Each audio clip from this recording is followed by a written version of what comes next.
What's up, everyone? Welcome back to another episode of the Heel Hookers podcast, episode 199, right around the corner from 200. And oh, I just can't wait for that one next week, right? That's going to be so good. But before that, we got this episode to get through, right? 199, let's go.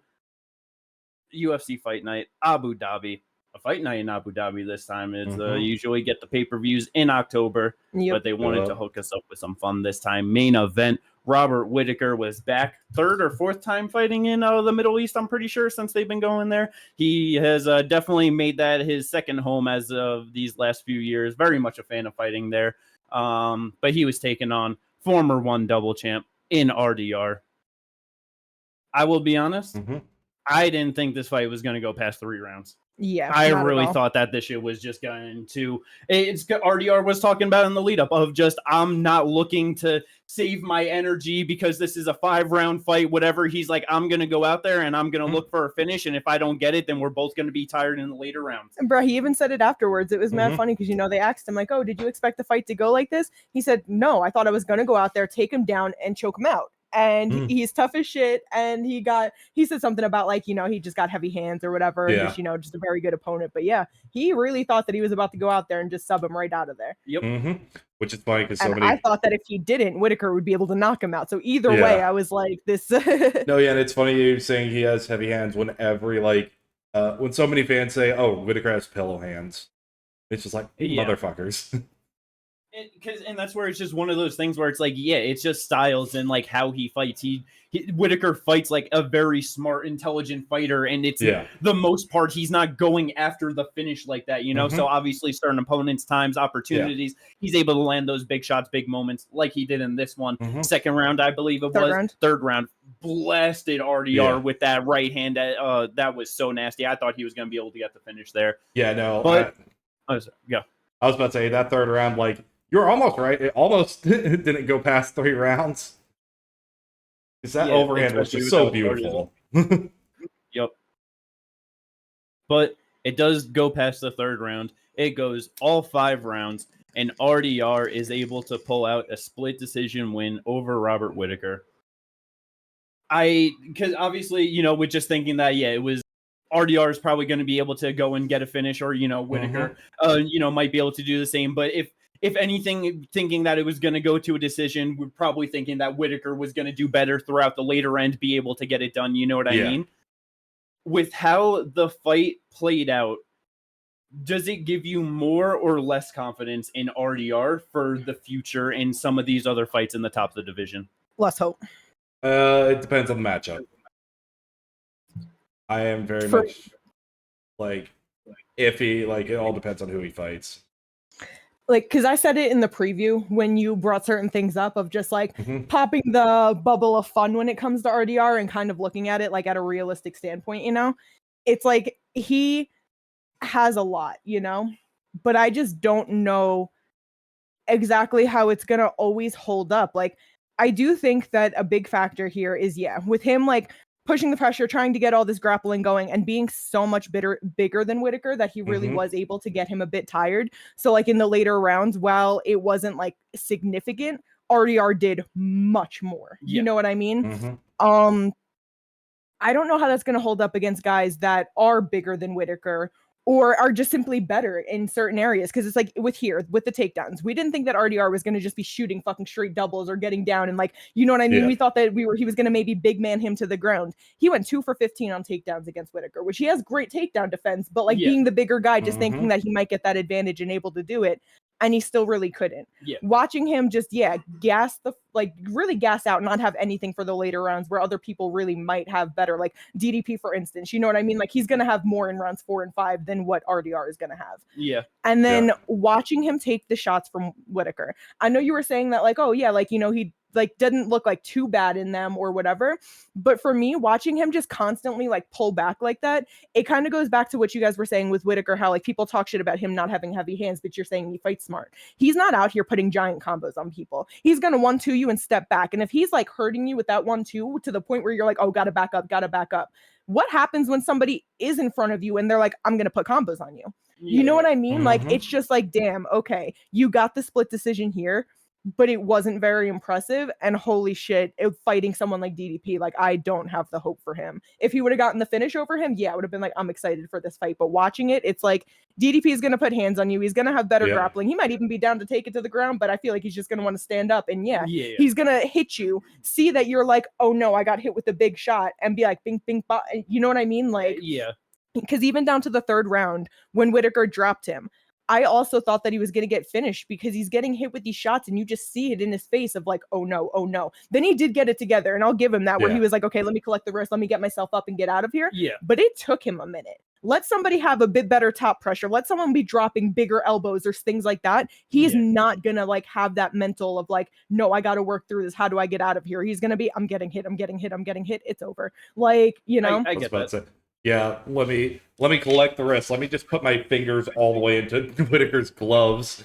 You know he kept doing that the whole fight. But anyway. Yeah, no, it, like, for me, it really all depends on who he fights. Like, I think if it's a Strickland, that's kind of still a fight I think he wins. But then it's like after that, Izzy is interesting. I feel like that could be very similar to what Whittaker was in terms of like trouble, like where Izzy. I think he runs through Izzy at this point, honestly. Izzy's grappling defense is nowhere near as good as Whittaker. No, because it's like all those double legs and stuff. Like, he would have been able to topple Izzy over with so many of those. Because even though Izzy's like taller and stuff, RdR is way bigger in size than him. You know. Oh, yeah. And then it's like just a lot of the times, like in the moments of just Whittaker able to like use the whizzer and just like able to move with RdR and getting out of positions. Like, Izzy cannot move like that in the grappling at all. And it's like, honestly, I wasn't really thinking of like someone like Izzy or even really Strickland, especially with him being suspended right now. But I'm thinking like Kaio, Hamzat, Nasruddin, DDP. RdR might be a top 5 guy. You know what I mean? I'm not trying to say that he's shit or anything like that. I'm not trying to talk shit about him. He is, Yes, exactly. Definitely a top 5 guy. But it just, as he gets into the harder fights, it just might be a bit difficult for him. That's all, you know? No, yeah. But it's like, because that's the thing I was just thinking. Is his ceiling number 5? You know what I mean? Like, is that what it potentially is because of some of these harder fights? Because, like, Chimaev, like, I do want to see that grappling. Like, I want to see what that would look like. I'll be honest. But, like, with Nasruddin, I feel like Nasruddin, he's got just as good takedown defense as Whittaker. And he is someone who will go and, like, he'll, dart it, give you the 1-2. But if you, like, back away the way that Nasruddin's backing away, not Nasruddin, the way that RdR was backing away, like, he's going to be like, oh, okay, and then just keep going. He's going to continue the combo. Right, and that's how I feel. That's why I feel like those are fights that, like, he might not really be getting the win in them. They might not go to a decision even, and if they do, I don't see him coming out on top. You know what I mean? No, yeah, I get that. So the thing with me I feel like it's because obviously we know the pressure. Like, he puts people under a ton of pressure in there. He goes after them and just constantly makes it a fight. I really think that could be a much bigger factor against some of these guys than we're possibly giving credit for. Because it's like, I don't ever remember seeing Whittaker look tired in a 5-round fight. And he looked pretty fucking tired in the 4th round. Yeah. Like, he got Whittaker fucking exhausted in there. Because with you saying of like, oh, DDP, like, he's going to have more. It's like, who the fuck has put it on DDP like RdR is going to? Yeah. Like, even if it's wacky, it's not as good, it's stupid. You know what I mean? It's not the most effective. He is going to make him fucking work like crazy. I do agree. I guess it's just like, like specifically with the Strickland fights, that those were pretty high-paced fights themselves, Yeah. The grappling, obviously not as heavy, Yeah, the first one definitely more than and that's what I was going to say, like the first one, it's like, he went 6 for 11 takedowns. The total strikes, 183 out of 419 for Sean, 140 out of 358 for Dricus. Yeah. So it's like, you know what I mean? Like, he has been in 5-round high-pressured fights where, like, it might not have been, like, super grapple heavy, but they were able to keep that up over the 5, so maybe add in a little bit of grappling. He might get a little bit more tired, but I don't think it's going to be the way RdR gets tired. That's all. But that's kind of the thing, though. Like, with DDP, he's the one initiating all those grappling exchanges. Where in this, he might initiate some, but he's also going to be initiated on, and then he has to defend the grappling. Like how tiring is his grappling defense going to be? And then like, if I remember right, he's not like any taller than Whittaker is or anything. Like he's roughly DDP? Yeah. He's what, 6'1", 6'2"? 6'1", 76 Yeah, inch. and Whittaker's what? Also 6'1"? 6 foot. Yeah, so he's like roughly the same. Roughly the same size. Way bigger like that, exactly. but like what I just meant was like stature wise, because he tries to start coming in, then all of a sudden you got RdR coming in with those huge knees to the body, which is really what was giving Whittaker a lot of problems and making him tired, because he kept going to the body with those knees. That's like true. What's DDP gonna do when those start landing as well? No, yeah, because that I did kind of forget about the knees. I don't know. That was such a key factor in it, but just like, yeah. Because that's like, that is just such a big weapon that RdR has just obviously used throughout these last two fights that are clearly showing great impacts against his opponent. Obviously, again, the finish over Bonico, and then which is saying, how tired Whittaker got with just, all the grappling, the pressure, and the knees to the body. It's like, it just drained his energy. Yep. DDP will fucking come forward hard. Yeah. And so it's like those moments, like, man, I really... RdR, like, I can easily see him getting smashed by DDP, see him getting smashed by Khamzat, and I can see him having really rough fights with Nasruddin and Kaio and end up like coming out on the bad end of those. But I would not be motherfucking surprised if he ends up grabbing a UFC title, honestly. Like, I am just extremely interested to see how him and DDP and then like him and Khamzat match up. Those are the two fights I need to see. You want to know the way I feel about it? I think I feel right now about him and his fight style how everyone felt about DDP coming up, because it's like him coming up, we were like, no, like he might be wacky or whatever, but he's fun. We were rooting for him, and like we felt like he could do these things. But a lot of people were like, no. That's how I'm feeling about RdR, and he might prove me wrong, and obviously I'll happily accept that because I don't wish bad on anybody, you know what I mean? But at the moment, I'm just like, there's just no fucking chance, bro. No, I get it. Not no chance, but you know what I mean. Because that's where it wasn't as clean with him, thinking about him getting a win. It's like, I thought he was going to get a finish, so it wasn't as clean as I thought it was going to be. But he was able to just show a lot more in that fight against Whittaker than I thought he would have too. Like the fact that he went 2 for 15 on takedowns and he fucking won the fight over a decision like that. I never thought that would even be possible for him. You know what I mean? And man. I'm really interested to see him against these top dogs at 185. Oh, no. Oh, yeah, no, 100%. And, like, I think what you're saying about what Katie was saying about DDP having more in the later rounds over RdR, that's how I feel about how RdR would handle Khamzat if Khamzat isn't able to get him out of there in the first. Khamzat, he's a forward pressure like he is, but, like, he is going to be getting kneed. He's going to have to defend. He's going to have to deal with RdR trying to defend each one of those. And again, like Whittaker was able to defend against Khamzat, so I feel like RdR should be able to defend. And even not, those scrambles are going to be insane for him. I will say that when it comes to Khamzat, there is a reason I didn't bring him up in the later round aspect. No, I know, but like I wanted to contrast what you said with DDP to that. Yeah, for sure though. There is a good chance, because you brought up DDP, I'm like, there's still a good chance Khamzat beats DDP, and then we get this matchup, and it's like, I just wanted to make sure that was also put in here. Yeah. I can't wait for all those knees are going to be a huge problem for dude. If you imagine like RdR's able to time that knee when Khamzat's coming in for a takedown, just cracks him on the chin. Oh my god! I'll be honest. I don't think he'll be able to, just because of like how quick Khamzat's shots are. Man, it would definitely be in a second or third round that he would be. Because Khamzat will have slowed down by then.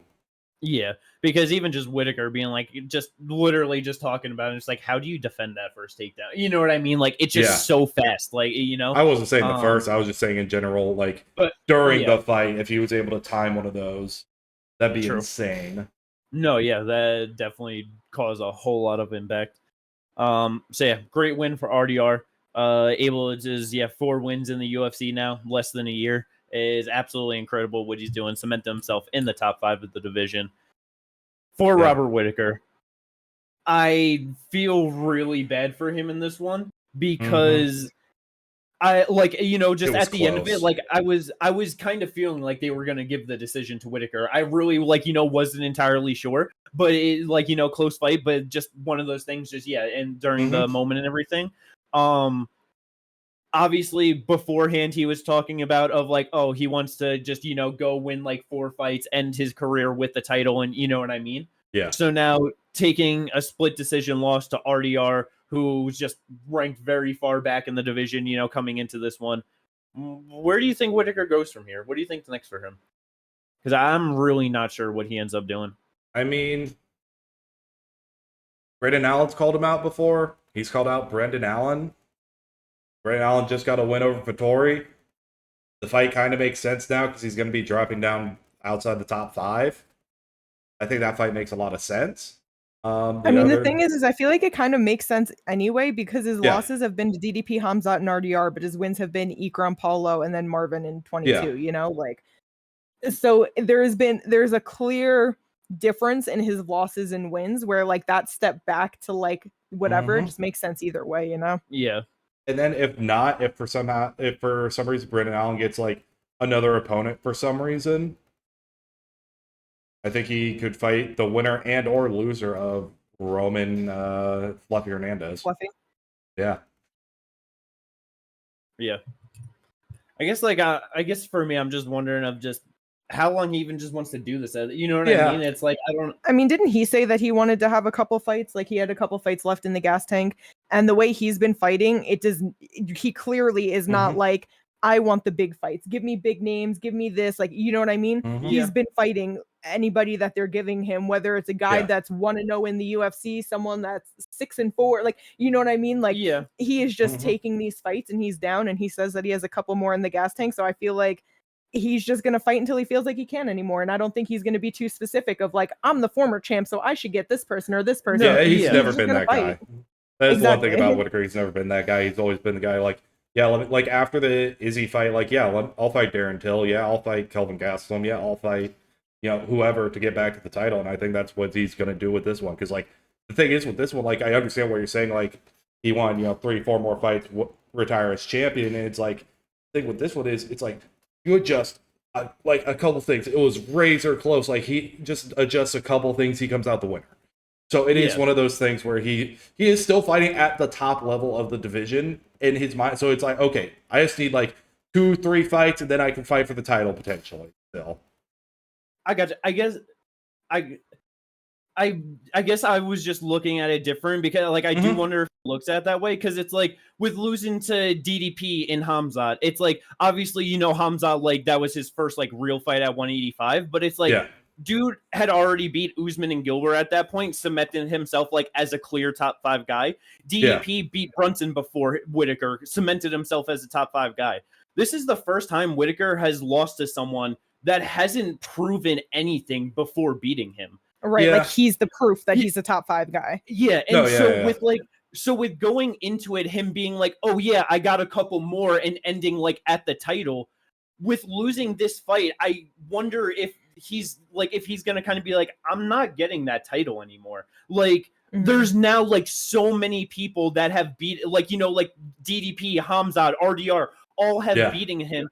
RdR ranked in the back end of the top 15, you know what I mean? Like before like coming into this one. That's where I guess for me, if it's like, oh yeah, I'll just fight out the couple more that I have and then I'm done, or if it's just gonna be like, I'm not actually like getting that title and maybe I am just done like that. I guess that's where I'm just kind of curious about of just what he's like actually just gonna do, because it's like this is a much different, like obviously we're talking about RdR in the high regards to everyone, but like in terms of proof and everything coming into it, this is a much different loss than he has taken to anyone before.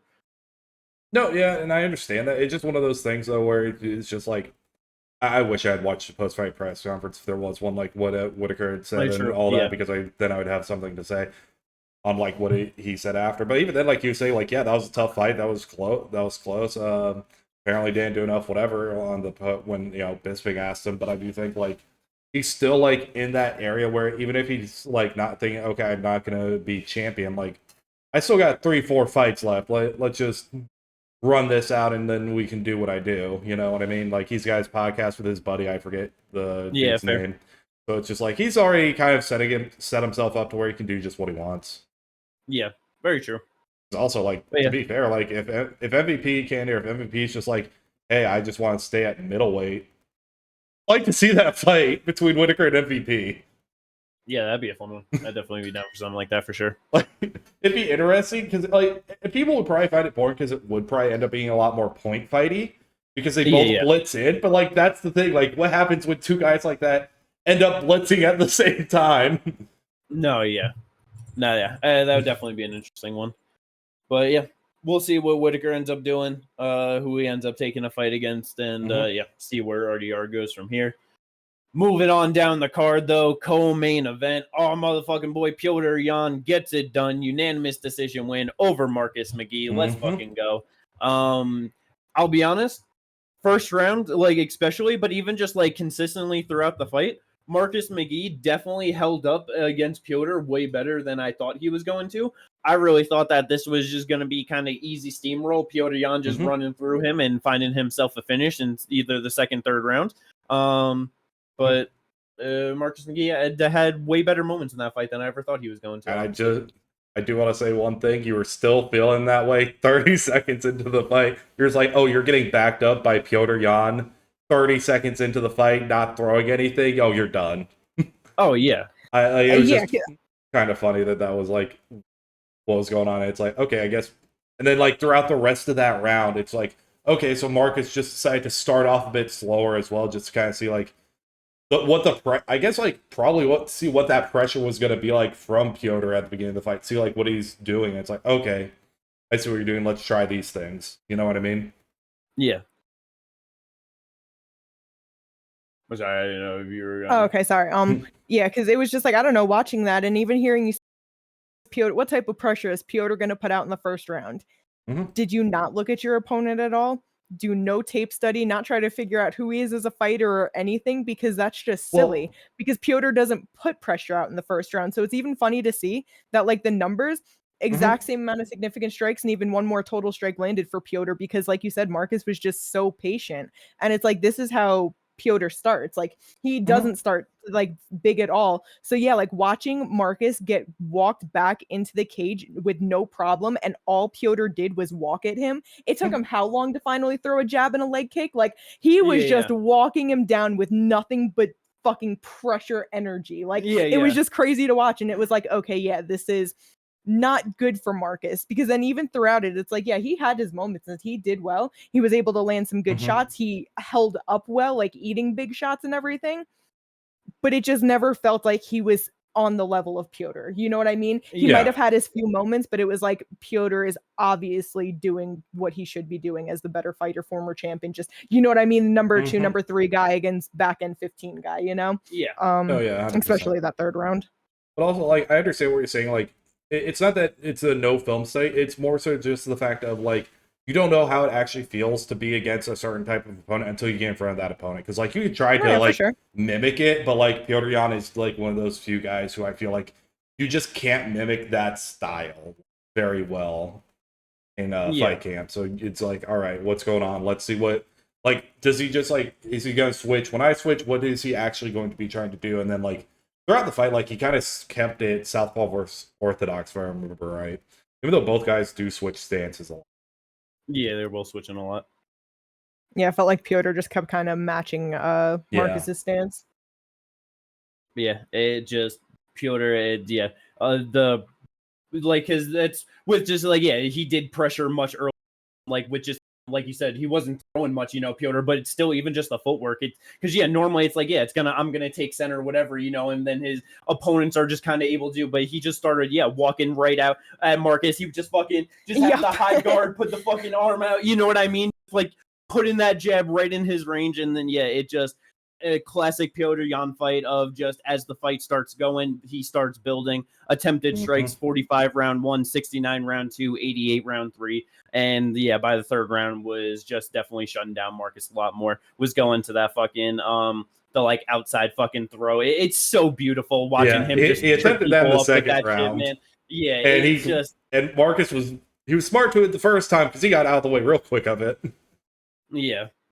But yeah, it really is just such a thing of beauty watching Petr Yan just working there. That pressure boxing is just so goddamn good against these guys at 135, man. The grappling, it like Marcus going 0 for 4 on takedown. Like you're going to be very hard on luck to try and get fucking Petr Yan down in the to the ground in the UFC, man.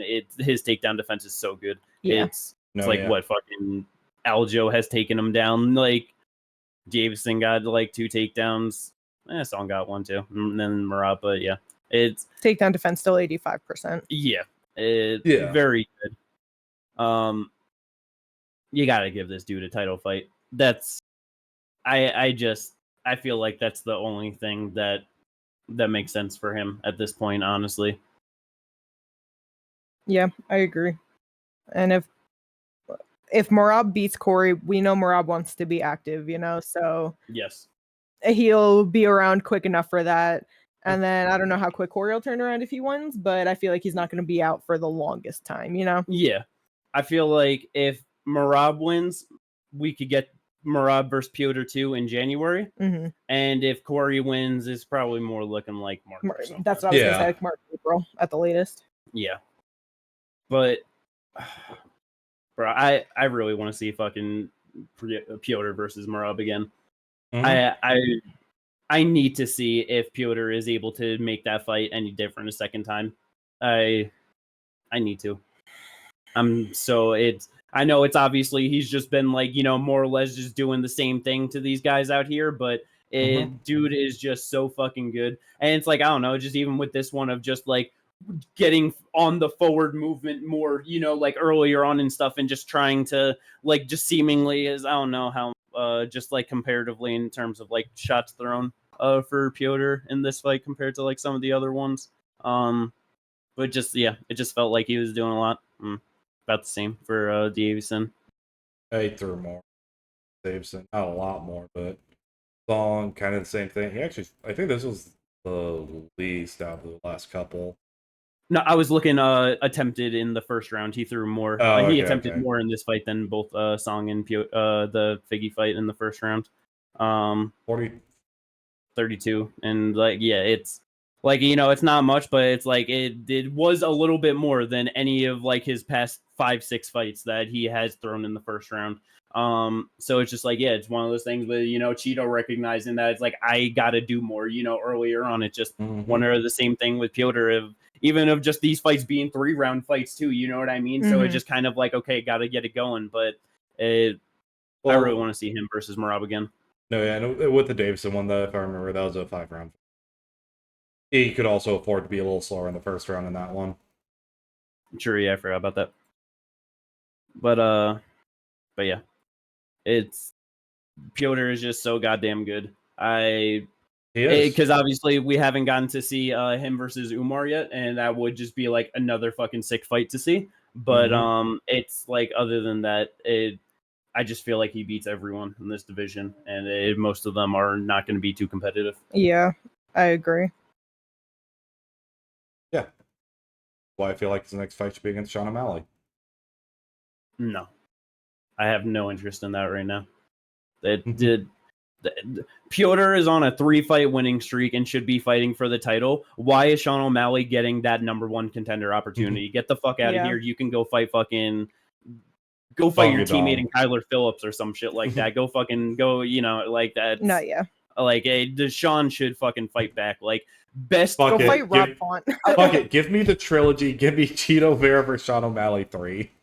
No, that's what are we doing here? That's terrible. But the honestly, like, best opportunity like that, I feel like Sean, it's like Song Yadong. Like, and honestly, I feel like that would be a fucking good one because it's like Song's kind of got the style, that could be like a very easy knockout win for Sean O'Malley, but that could also be a super fucking rough fight for him too. So no, yeah.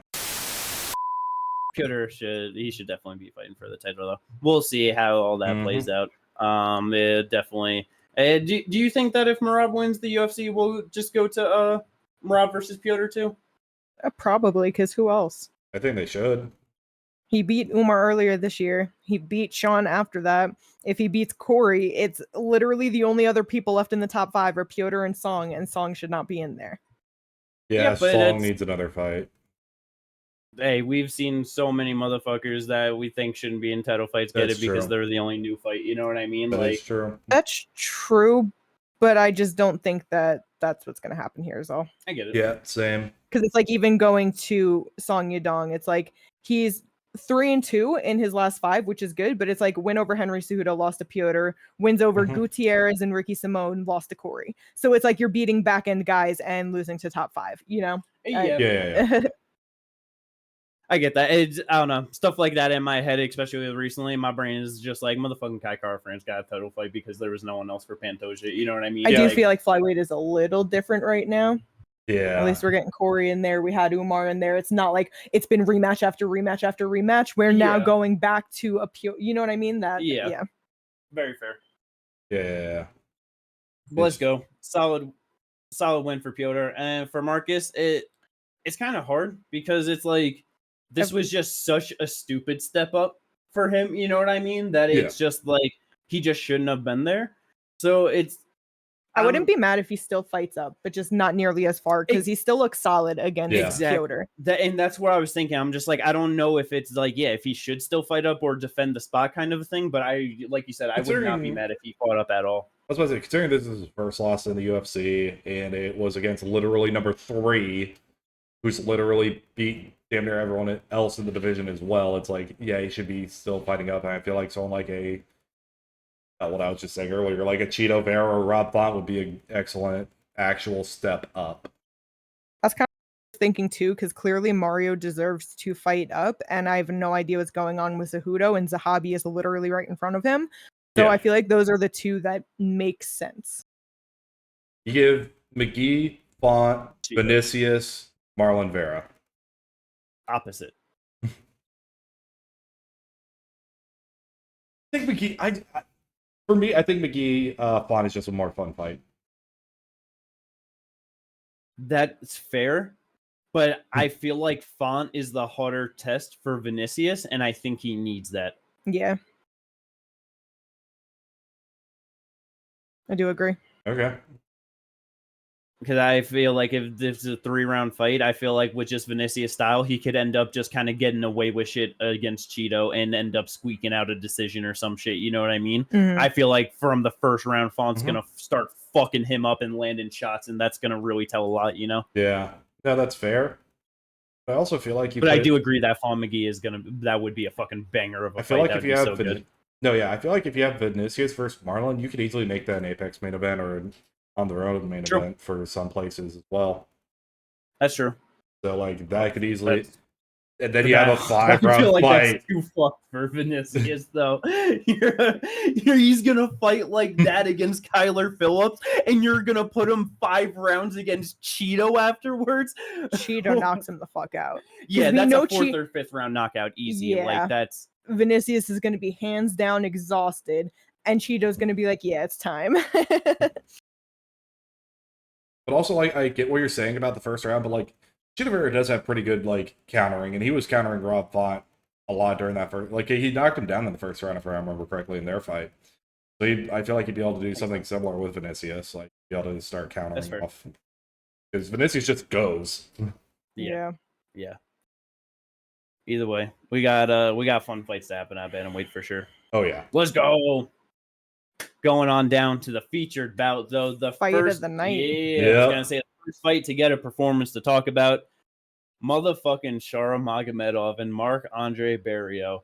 I never thought that these two motherfuckers were gonna put on this fun of a fight over 15 minutes against each other. Honestly, that was kind of crazy. They really went out there and just put on a little war for themselves. Yeah. Shara comes out on top, gets the unanimous decision win over Marc-Andre Barriault. Definitely deserved to get it. Yeah. Like you said, fight of the night, both get $50,000 for it. But round 2, because it could have been Mark's fight. Bruh, that right hand he fucking landed on Shara. That it was crazy how it just instantly deformed his face. You know what I mean? Yeah. Like, it was fucking wild, man. One shot nose was flat, crooked, busted. Oh, it was horrible. About to say, bridge of his nose touching his fucking ear type shit. Like, goddamn. Yeah, and like obviously was hurt off of that, and you know Mark had got him backed up. He started landing good elbows in there. He was landing good shots, good uppercuts. I seen a picture today, and it was just Shara, and it was like the still when he was just all hurt or whatever, and it was just like someone like comparing him to like the monkeys in a barrel or whatever, and like how they look. It was just really funny. I was about to say, he got really fucking hurt. Got really hurt there. Mark got a cut on top of his head, so when he was like clenching up, you could just see throughout the fight, Shara's beard getting more and more red. No, yeah, because of that cut on his head, and then obviously like this dripping here, but like that wasn't even the main part. Shara was covered in fucking Barriault's blood. Yes. Like I remember that first clinch and him digging his face in and just watching his cheek get painted red, and then like you said, going into the beard, but then it's all over his arms, his body, everywhere. It was like, holy shit. Yeah. All over the fucking legs, like literally covered in blood. But sorry, because like I was saying, like, you know, he could have had him out of there, but like good on Shara to one, stay on his feet, but then like recover, get him like self out of that position, and then he ended up hurting Barriault himself, which like I don't know what the scorecards were. 30-27 across the board. 30-27, because that's what I thought they were, and I was just like, because that's what ended up running him the round. Like, you know what I mean? Had he not ended up hurting him at the end and landing big shots of his own and getting off a little bit more, that wouldn't have been his. And then obviously, like I said, he could have just lost. But yeah, Shara looked good in there, and it was a war for no reason. Yeah. Because it's like, I thought that, because I just have not been a big believer in Shara at all, and I know Marc-Andre Barriault has so many flaws in this division. Like very like you know what you got with Marc-Andre Barriault. You know what I mean? But he is powerful and he does put on a lot of pressure. So it's one of those things of like, I really thought that he was going to be able to just go after Shara, who wants to stay on the outside and kick at you and just be able to, get those big shots to land and, possibly get him out of there.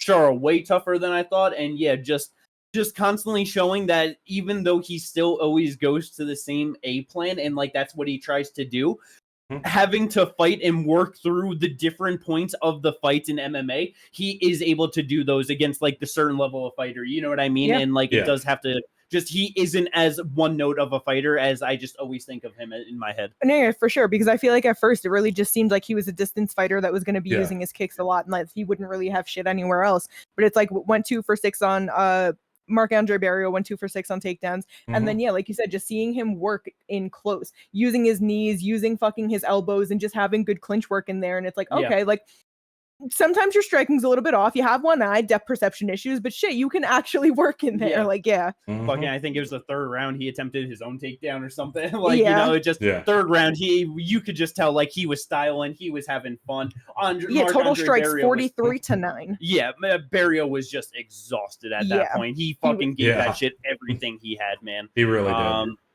So it's like, good for Shara to get it done, and just good for fucking Barriault to just put on a performance like that too. Performance, get $50,000. Yep. I wish that Edmund Shabazian wasn't fighting Andre Muniz, because I feel like him versus Shara is such a fun fight. Oh, that's so amazing. I fucking love that fight. Edmund wins round 1, or Shara knocks him out in round 3. That's what's happening. Yeah. I'm not sure, but oh my, that would be a whole lot of fun. Yeah, I mean, Edmund Shabazian's always in fun fights though. So. He fucking goes for it, and then gets he'll exhausted for it. Oh my god, because it's like if there's even a moment that Shara gets hurt, the way that Edmund's just gonna dump it on him, man, is just oh my fuck. Yeah, that's a good one. I would love to see that for sure. Edmund wins or loses against Muniz, and then he can fight Shara. That's a good one. Yeah. Let's go. Moving on down the card. Sadly, Ginger got himself a win on the draft yesterday. Very upset. I wanted him to go 0-2. Look, I went 1-1. I need to keep stacking above everybody else. You know what I mean? I just gotta. And how's that working out for you right now? It's looking a little better, but now you need to get further behind, and then I get above Kate, and she gets and then it's all good. No, I'm sorry, Holmes, but I'm winning the draft. I can't allow it. But going back to the draft for Ginger, he had Almabayev. Should have had 2 losses this year because he was supposed to get fucked up by Steve Ursig, But True. Hey, you get lucky this time, Ginger. Move on. He gets Jose Ochoa coming into this one. Jose. I was very upset that Ochoa couldn't handle the grappling like I was hoping he could. It was obviously short notice, a tough test. You know what I mean? Asu is a top 15 guy. But that was a bit of a rough one for him. It's kind of crazy seeing the numbers on the total strikes. Ochoa throwing or landing 118 to Asu's 55. Yeah. Significant strikes, 22 and 26. Yeah, that's crazy. Holy That's fucked up. I don't know. Ochoa took this fight short notice. This was his second fight in the UFC. Third, right? I mean, third fight in the UFC. Third. Yeah, my bad. He was 1-1 heading into this. His loss to Lonar Kavanaugh, and I'm gonna assume, was that because of grappling? No, there was no grappling in there. No, it was just striking. There was a 3 takedown attempts. Because that was the was the one that I just remember, like when we were watching Loner and everyone's hyping him up, and I'm just like, he's not that. I don't know why I thought he was a grappler, but never mind. He's very much on the outside type of fighter, and then he goes out and you're thinking of Cody Durden, who in the first round took him down 2 times, was able to hold for 1:42. I just simply thought that every time I think of Loner, I was like, oh, he's a grappler. No, but like when you were saying, like, went 0-2 on takedowns, like, he'll mix it up, but yeah. And then like Ochoa in the second round went out and just knocked the shit out of Cody. Yeah. But yeah, Asu just absolutely relentless pace with the grappling throughout this one. 7-16 on takedowns, very good. Almost 9.5 minutes of control time in 15-minute fight. So you're gonna, when you're getting down to 5 minutes of being able to work on your feet and on the outside, that's it's gonna be hard for you to win that fight. You know what I mean? Mm-hmm. But yeah, like you said, the overall significant strikes weren't too high at all, 26-22. So just it definitely was just like, okay, Ochoa just too young, too early in the spot. Like you said, short notice. It just was not the fight to go to for this one, but they got to keep a fight going. You know what I mean? The thing was like, it was just because it was short notice. Like his 2 like fights, like he's lost like Loner Kavanaugh, so like one of them being short notice, the other one being an up and coming prospect who everyone's hyped on. So like it makes sense. Who's undefeated right now still with Loner? Does he have 1 loss? No, he's still undefeated. Yep. Yeah. So it is. He's fighting Charles Johnson next, though. Yes. I feel like Johnson China, August 23rd. Oh my god, that's gonna be good. Yeah. But anyway. Ochoa just give him someone, outside the top 15, let him build. He's going to do good. Him versus Ray Saruya to really also, like, test that grappling. Like, if you want, you could go to a O'Day Osborne if he's still in the UFC. Grappling? He just got grapple fucked for 15 minutes. But a top 15 guy. You're going to give him Ray Saruya that had Joshua Van throwing like under 100 strikes because of how fucking relentless that grappling was? What the? That part. Ochoa gets smashed and then cut because he's 1-3. Oh, God. Sorry, I was just looking for people who didn't have a fight booked. And it's like, okay, who's under him? All right, he's already beat Durden. I'm not giving him Horiguchi.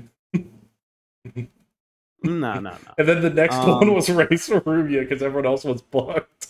I feel like you go to just obviously it's people are probably booked, but it's like he did just fight, so it's just one of those things of like when who knows, but it's like in my head the names of just immediately thinking Kevin Borjas type, Alan Nascimento type, just something like that. You're just your average flyweight that we know is outside of the top 15, but puts on good fights, has very good skills, and is just around there. You know what I mean? No, yeah, I do agree because it's like he's 24 years old, and he's had like a couple decent fights on the regionals when he was 2-0 fighting a guy that's 2-0, or 6-0 fighting a guy that's 5-0. But those are like, and then Cody Durden. Yeah. But it's like 5-0 fighting a guy that's 5-4. A couple of guys in there that are 2-3, 0-1. It's like he just doesn't have that same experience level. Especially, it's like the first time he went to a decision was in the UFC, and his 2 losses are now decision losses. He's just going out there knocking out these guys with unpositive records or less than 3 professional fights like him,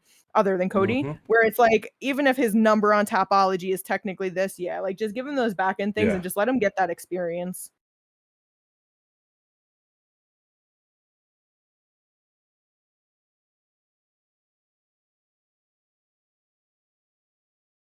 Yeah. What did you just think? What evil shit did you just think? Oh, my thought was just, all right, we need Horiguchi to fight someone in the top 15. Why not a Sue? Sure. Yeah, as I was just looking at the ranking and just like looking through things, I was just like, that feels like a perfect spot. It puts him at around 9, and then you get one more fight, someone like in the top 5, maybe top 6, and you're right there for a title shot. Fuck, who's he supposed to fight when he pulled out? He was supposed to fight. I think he's supposed to fight like Tim Elliott. Don't remember. I really don't. That's why I'm like. I know it was on the Baku card, right? Fuck, I'm really blanking on that. I'm pulling it up right now. That's what I was about to do as well. He was supposed to fight Tagir. That's who it was. So that's slightly higher up than what Tagir is. It makes sense. Yeah, but definitely something like that I feel like is fine. I mean, it's, you kind of saying that, it's like, if you want to give your guy another loss this year on the draft, I'm totally fine with that, Oh, no, this fight's going to happen in January. No, this is December, brother. this is Rise and New Year's Eve, brother. Come on. Oh, if you're going to do, if it's going to be like Rise and New Year's Eve, Manel Cop versus Asu again, and he gets knocked out. Let's go. No, against Horiguchi. Again. Well, yeah. We'll see what they do with Asu, though. That is a good fight for him against Gyoji. I would like to see that. Last fight to talk about on the main card. My draft pick, Bogdan Guskov, did the right thing. And because Nikita wanted to just disrespect me so bad last year and not give me any fights at all, I am now 2-0 against him this year. Both first-round knockouts. My boys have done good. You don't have any more 205ers, right? Yeah. No, I think those are... I think those are your only 2. Good. Oh, no, you have Yuri, but he's at the top of the fucking division. Yep. But, 3-month turnaround, 3.5-month, whatever it is, after getting knocked out by Dominic Reyes in the first round and just getting put to sleep pretty bad. That's it's kind of a rough one going in against Bogdan, just like I said in the previous. Coming in with, I think, 13 knockout wins, it's just like, he's gonna fucking put hands on you, and all it took was just that one straight right, put him down, followed it up, and it just was over, man. Yeah. So it wasn't as clean of a knockout, but he was trying to get something on, but like trying to get out of the way. He was defending decently well, but it was just too much. Yeah. Whole lot of fights, a whole lot of damage, it's one of them things. It was like his 41st fight ever. Fucking 205 pounds, man. That's a lot. But remember, he came in as a heavyweight as well. True. Cementing himself as a guy in the top 10, getting himself a nice win here. What do you think next, everybody? Just like another, just kind of just whatever fight, you know what I mean? Nothing like too crazy. Are you thinking? Do you think he should get like a solid step up? Do you think like, we've had so many guys at 205 that have been around for a while, you know what I mean? And so it's just like 3-fight win streak. Just where do you think Bogdan should go next? I personally want to give him a former champion. I want to give him Jamal Hill. But I was thinking with Jamal sitting at number 6, it's like I don't think that beating number 10 that they should just throw him into like, hey, you want to fight Khalil, you want to fight Yuri, you want to fight, you know what I mean? Yep. I think that Jamal is like, just a good name right outside of there. Yeah. I remember right, everyone there's Or booked except Rakic. Olberg. Hmm? Leal's fighting Yuri, Alex is fighting for the title. Olberg and Jan are the only two in the top 5 that aren't booked at all. And I mean, if you want Yeah, to do they're them, definitely not going to do Olberg. yeah, and if you want to do Jan Blachowicz, I mean, that's not that bad. It's one spot above Hill, so Yeah, and very still another similar. former champ. No, So, exactly. Definitely, and honestly, you know what, I feel like that would probably just be better, honestly, because just even with like, I don't know, given just where like Jamal is at and everything, just taking like, 2 rough losses in a row, like I just feel like going up against someone that in Jan Blachowicz that is a tricky striker and he can go to the grappling, I feel like that's just a better overall test for Bogdan. Yeah. Where it's like Jamal, like if he could easily just go out there, get another first round knockout, and then it's like, okay, yeah, that's a good win, but it's But, like, have we actually really learned anything more about you in this division? You know what I mean? So, yeah, you do Bogdan, Blachowicz, you do Paul Hill versus Minyang Zhang after he knocks out Johnny Walker. Azama is fighting Rakic. And then Dominic Reyes fights the loser of Khalil Yuri. Sounds pretty good to me. Let's go. But yeah, that is the main card for UFC Abu Dhabi. It was the shorter main card. We lost the co-main and into it with Mozart and Aaron Pico, and we didn't get anything replaced. So, it is what it is. Yeah. But the prelims, we had some good stuff on the prelims. Yeah, we did. Yeah. We had some crazy shit on the prelims. Yeah. We got some shit to talk about on the prelims. We sure do. I'm like, do we start with the craziest of shit, or do we just kind of work our way down? Where do we go from here? I feel like we end with the bad, because that's gonna be probably a nice lot to little talk rant about, and stuff. Let's just start with motherfucking 41-year-old Muslim Salikhov getting himself a $50,000 performance bonus with a 42-second knockout over Carlos Leal. The first person to knock him out as well. Yep. Brother, it's because, like, I know we were talking about, just like during the fights and everything like that. Carlos Leal, he is an aggressive fighter. He goes out there and he tries to knock your opponent out. Like, that is for sure. What the fuck was he doing with those left hands of just so overextended from the very, like, because obviously the fight was only 42 seconds long. It was about 3 of them that he threw, and it was like the third one that he was finally able to get easily countered and knocked out. But it was like he showed absolutely 0% of respect to Muslim Salikhov in there, which it obviously was just a terrible idea. Yeah. Yeah. He's throwing 9 strikes. Muslim only landing 3. That third one.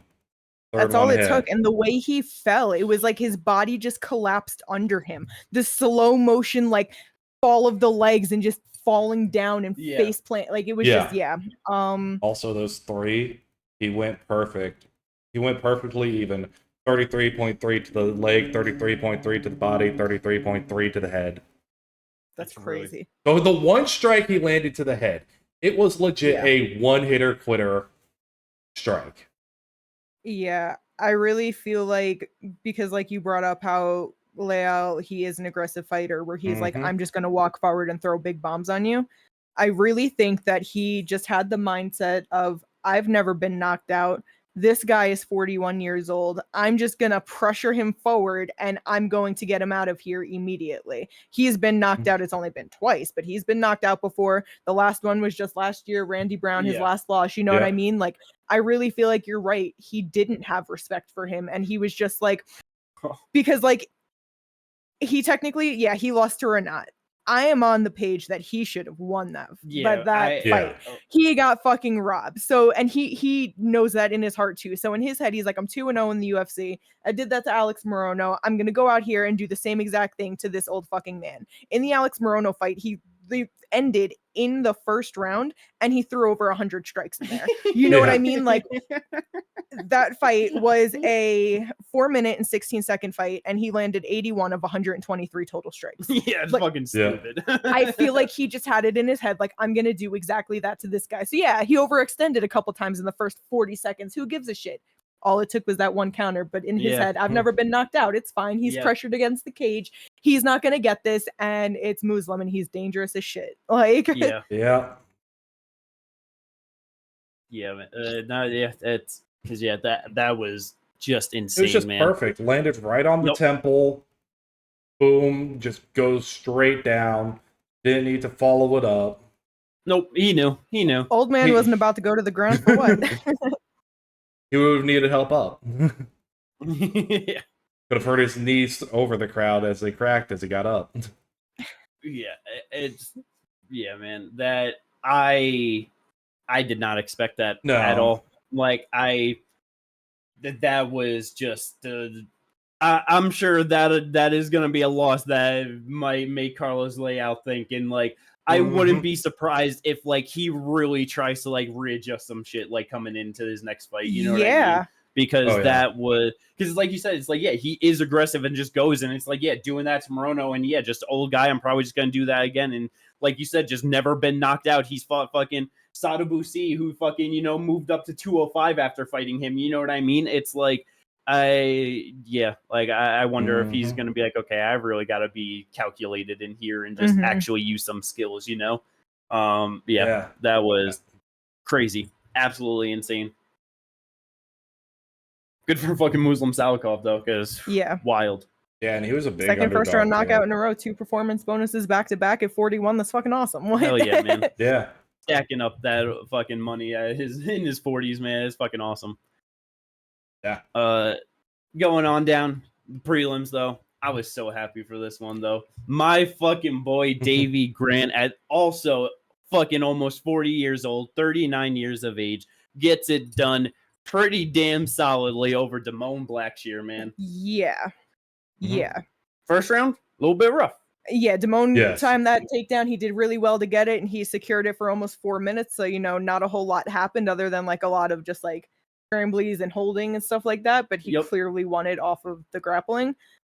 But bruh, he could not do shit with the grappling after that, and Davey Grant cooked him on the feet. Yep. Oh yeah. Just classic Davey Grant performance, just walking him down, throwing his fucking wacky fucking hooks. Just early on, like throughout the second round too, it was just like, it's one of those things where it's like, that's what Davey Grant's going to do. He's coming around with such big looping hooks during his combos. And so to just see like Damone, like so consistently a lot of times just kind of go like with a just forward, like, guard and stuff and just not like being tight around the sides. It's just like, man, you're going to be getting caught with a lot of these hooks and just really good. Davey just feinting the uppercut a lot and like, throwing it consistently throughout the rounds too, to just keep him wary of that. That was just a really good performance for Davey Grant. Very happy for him to get it done. Oh yeah. No, yeah. 100%. Tabatha Ricci though. Yeah, I actually saw that Amanda Ribas needed surgery. Damn, really? Wait. Yeah, Tabatha Ricci in the second round, she had Ribas up on the cage, and she started like, oh, I'm going to start landing elbows. And that shit went right into the eye socket, and it busted some shit open. She was in surgery this morning. Oh, damn. Yeah. Yeah, that is crazy. And that's why she just like, dropped down like that. Because she was like, the pain was crazy. She's like, the doctors are trying to talk to me. And like, she was like, I could barely even speak Portuguese, right? Let alone any of these languages that they're speaking at me. She's like, I had no idea what was going on. Like, it was just, So that was like a brutal fucking elbow there. Damn, I wonder if just the same kind of shit of like fucking Eddie Alvarez when he went over to one. Okay. This is what it is, because I saw something earlier and it didn't quite make sense, but it was a quote from her talking about when the elbow landed, it moved a metal plate. And I was like, what does that mean? But I guess she already had a titanium plate in her face and it dislocated that. So the pain of the dislocated titanium plate just like sent her. And so she was in surgery to get that fixed. Yeah. Damn. Fuck, bro. Yeah. That's fucking brutal. Holy shit. That's yeah. insane. Yeah. So yeah. Because I was just with you saying just like I was wondering because I just remember Eddie like I forget the guy that he fought and won, but it was just like one punch landed right on his eye and like it literally fucking cut him on like both sides of it, but he like it was over and he said it was just like right away the pain that he felt, like he was just like I've never felt anything like that in my life. Like, yeah, and that's why she just dropped like that because she already had surgery there, already had the titanium plate there, and it fucking dislocated the plate. Fuck that. Yeah, that's insane. crazy. Yeah. Not realize that. Well, definitely, makes sense of the reaction and everything with that. But she can recover quick, but that was obviously awesome from Ricci. Oh yeah, exactly. Sucks, bro. But that's like one of those things. Like when we found out, like with the Whittaker fight, like when he fought Hamza, and he quickly, as soon as that got sunk in, panic taps immediately because it's just like holy shit, what the fuck happened? And then find out later, oh, it's because of a previous thing that happened, and then that causes this to happen. You know what I mean? Yeah, but so the thing with that though, it's like because like I get like that know like comparison everything, but I feel like it because it is like it's just like harder to even like try and with what I was thinking, but it's like having a fucking plate already, like you already had surgery and everything, like put into your face, and you got smashed with an elbow that fucked that shit up, like in my head, I'm wondering of just like what, like just the damage to the bone and everything of like, of like this second surgery of like how strong is like that actually going to kind of be now? You know what I mean? Right. Like I like knowing that like that's something like I'm actually curious of like. Bro, like I don't know. That feels like that could just be like some career-ending shit. Of it could like, be. What it is. Like that shit getting like moved from an elbow and now having to get it I don't know. I don't know how like just the structural integrity of her face in that area of how fucked that might be. You know what I mean? I would only assume that she's probably gonna be out for a while after that. Probably. But that really does suck for her. Damn. Like good on Ricci to get it going and everything. It's just we were talking about going in of just like just a basic fighter. Doesn't really have too much. Was thinking that Ribas was just going to be better overall and be able to get it done. And just getting the position like looking real strong up in the clinch against her, and was just like just fucking just smashing her with those elbows. Like just a really good fucking adjustment. That was damn, that fucking sucks though. Yeah. I put an entire different thought and everything on this fight. I'm just like, damn. I know. I saw that this morning and I was like, damn, like that's so rough. No, and I was just comparing, and like, Jimmy, I get what you were saying. I was just comparing like the initial reaction to when we saw it was just like, holy shit, how strong was that from Ricci? And it's like, how strong is Hamzat's grip versus I mean, and then finding out, teeth getting busted all down your throat. And then also having a dislocated titanium plate right here, and you're like, that's fucked up. Like, So we'll see. Just what's up with Ribas after that. Hope everything is okay for her though, for sure. That's rough. Marcus Buchecha, I was very upset with this. Disappointing. I was really hoping that he was going to go out there and just fucking steamroll through Martin Buday, who is a very solid, well-rounded heavyweight, but he's just nothing special anywhere, and it's no, you're good. It's just, and I'm just like, it's just like, damn, like we obviously know that like heavyweight isn't as good a division, especially with the grappling and all of that, but it's just like, damn, like this accomplished of a heavyweight jiu-jitsu champion, you know what I mean? Like even like with having that solid of a one-note track, not good enough in the heavyweight division at this point. Like against someone like Buday, I was just like, damn, that just fucking sucks. That's 1 for 11 on takedowns. Obviously needs to work on his takedowns, his wrestling. What he needs to work on is his striking into his wrestling, because he's very much that jiu-jitsu guy that we talk about, where it's like, I'm striking, now I'm grappling, now I'm striking. Like, there's no flow. Yeah. That was probably the very biggest obvious issue. Open attempts. Exactly. And then, like I was about to say beforehand, like when Martin Buday, yeah, he's 7-1 in the UFC now.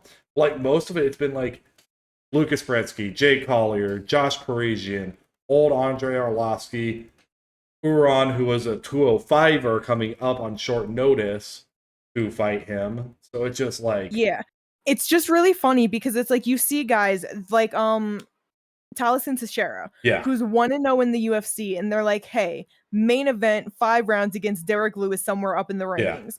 But then you get a guy like this that has fought everybody other than somebody that's ranked, and like the one person that he did fight that ended up ranked in Shamil Gaziev, he lost to, you know. Yeah. And like it is just funny. It's like, so you can do this. Yeah. You do have these fights, and you just, you know.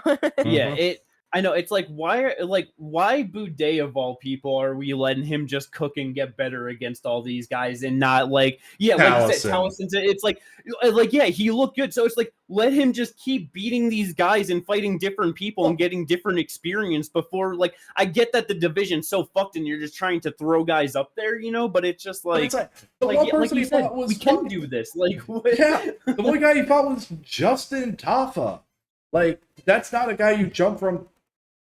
Oh, first fight in the UFC, get just Tafa, and then jumping him into the rankings, into the top 10. That's not what you do with that. What are we talking? Right. Because, like, if anyone should have been fighting someone like Derek Lewis, it should have been Martin Buday, in all honesty. No, yeah, 100%. Yeah, it's... So, yeah, good for Buday to get that win on his record. That is an incredible name to have on his record, for sure. And he should be fighting up. He should be fighting someone in the rankings. They tried to book him and Rizvan before. You could do that. Yep. You can do McParkin. Anything around there. But yeah, and then for Buchecha, I'm just like, damn. I guess he ain't gonna do shit, huh? Yeah. Like, because it's like, even in the second round when he actually had like got the takedown and had 3 minutes of control time, he didn't have one real sub attempt in there. He could not pass Buday's guard for anything. He couldn't get his leg untrapped, and he got reversed.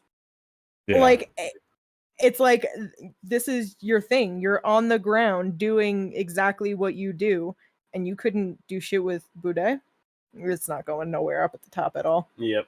Yeah, no. Like, he'll get a couple wins because they'll throw him like a Justin Tafa. If Justin Tafa's still around, he wins that one easily because Tafa has no takedown defense. Yeah. Because it's like, it's like they're... Because that's where it's just like, he obviously, like, with the skill set, it's like, you know, taking Buday's back at points. And like, the one thing that I did, like, he would take the back and then just kind of let it go, stand up and throw some punches, you know, and then just as he would try and come back up, he would just redo it. But it's like, it's like you don't see fucking heavyweights having an ability to even attempt to take the back. You know what I mean? So it's like, against the absolute dog shit guys, like you said, Justin Tafa, no grappling, like, that should be enough to win, you know? But it's like, I was just like, first round sub, he's getting into the rankings, he gets another first round sub over someone, and now it's like we're hyped about him versus Tommy Aspinall, you know what I mean? And now we're just like, does he beat Rizvan? Probably I don't think he beats anyone in the rankings, probably. Like, that's... Yeah. It's just like, what the fuck? Yeah, no, heavyweights... Yeah. But we got one last thing to talk about on this card. Because it is just even hard of like to just where to start, what to put into words. Stephen Wen versus Muhammad Yahya was the epitome of all of the safety nets put in place in MMA and combat sports, failing a fighter. 100%. Yes. I can't 100%. believe the amount of people I haven't seen talking about it or simply making like jokes like it wasn't something crazy. You know what I mean? Because to get knocked down officially 6 times, but unofficially like 7 or 8 times, you know? Yeah. To have your eye swollen shut early by round 2, to stumble back to your corner after getting dropped officially 5 times in the first round and like falling into your stool in the corner.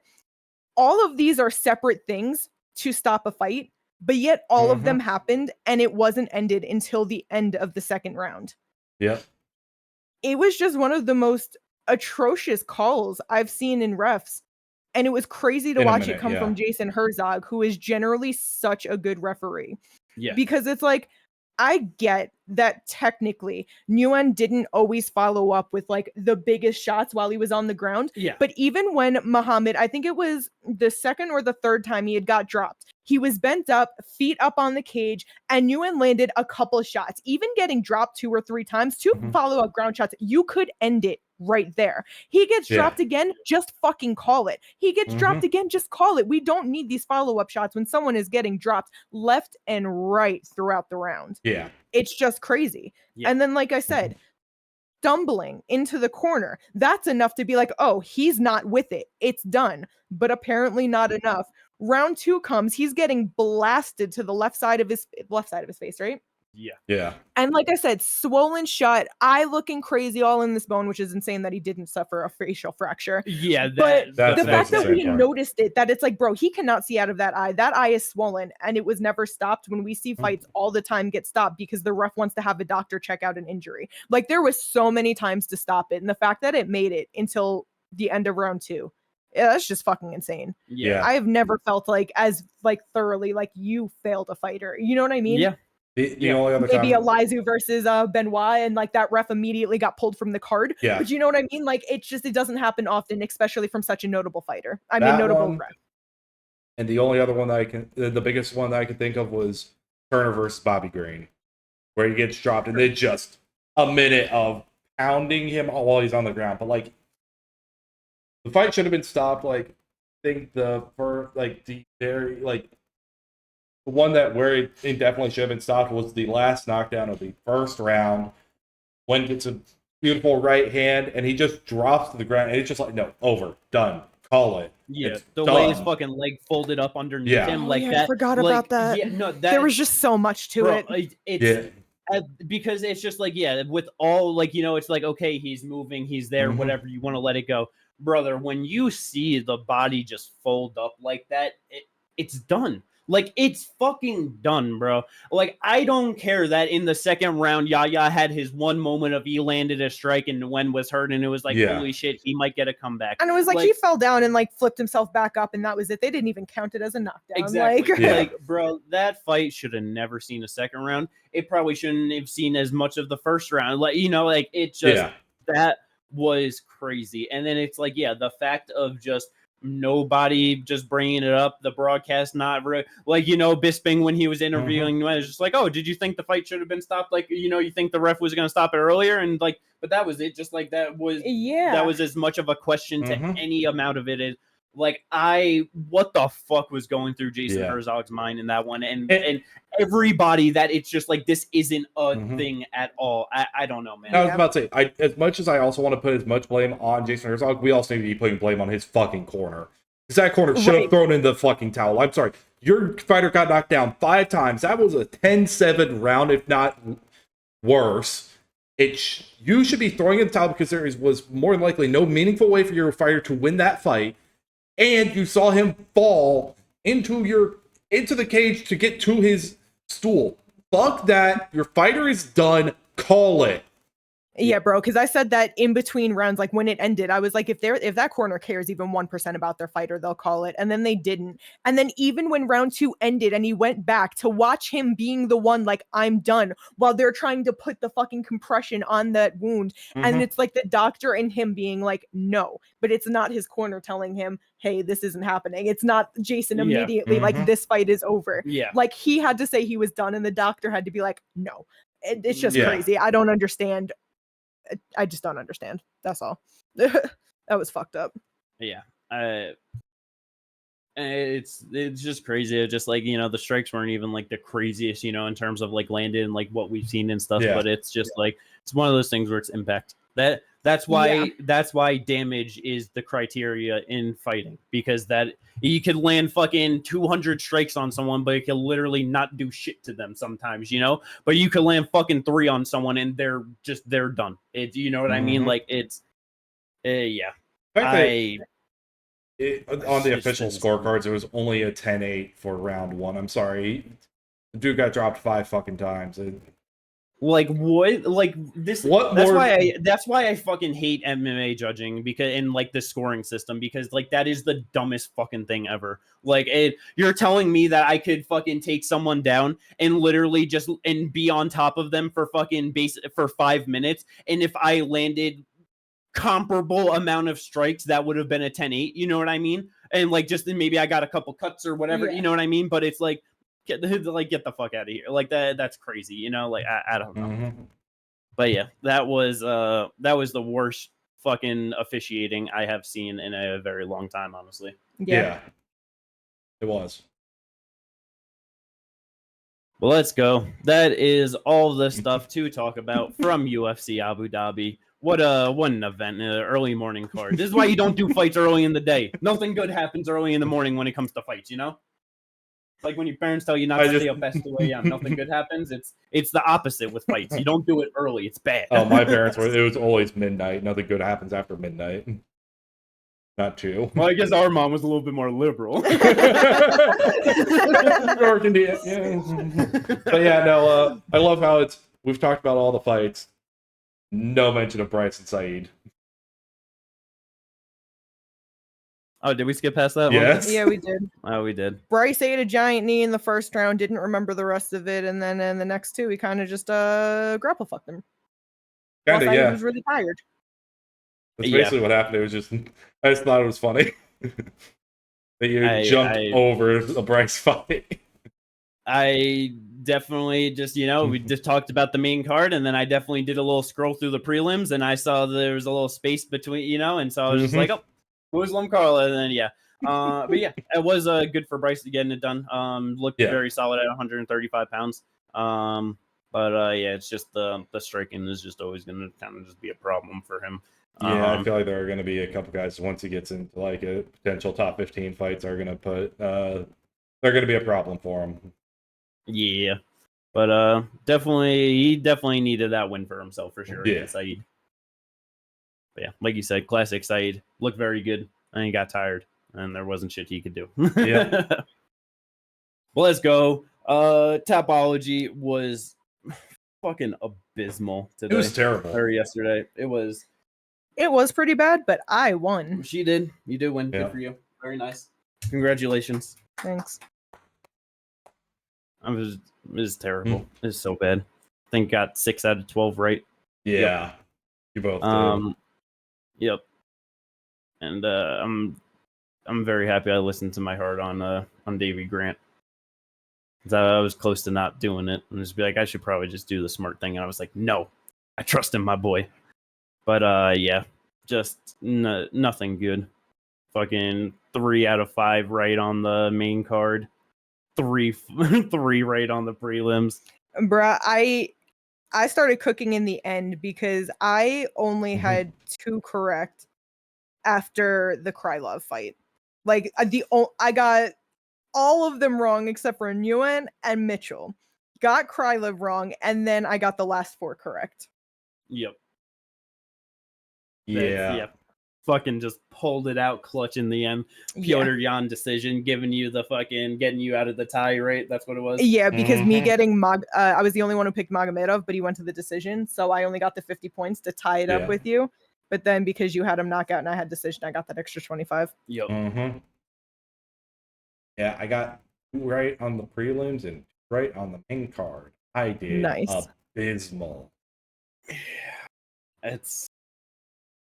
It was a rough one. It was a rough week for everyone. This was a rough week. Yeah. Like fucking 400 points, man. I'm pretty sure last week I had like 800 and something. Do be like that. Well, let's go. And then, I know we were just kind of going through it throughout like the card and stuff, but with the draft, you both went 1-1. Yeah, I went 1-0. I got the win with Petr Yan, the loss with Carlos Leal. Yeah, a win with a Sioux, a loss with Marcus McGhee. Yep. And then I don't even remember who I had win for me. Bogdan. I was like, I don't remember who you had either. Yes, my boy Bogdan. Let's go. Yeah. But that is all of the things to talk about for this episode of the podcast. Only had the one event this weekend. Let's go. But we will catch you on the next one. It's going to be the worst episode 200 of any podcast history. Yeah. I'm sorry. Yeah. We're currently coming up on an Apex main event, less than a week out at this point, and we just lost our main event. Yeah. So hopefully we get blessed with some news on that expeditiously, so we have something to give you guys. Yeah. Other than that, what is it? Fucking Mateusz Rebecki is going to be our And main. Chris Duncan. Chris Duncan. They were the co-main. Book it for 10 rounds. Let's go. Peace out, everyone. We'll catch you then. God.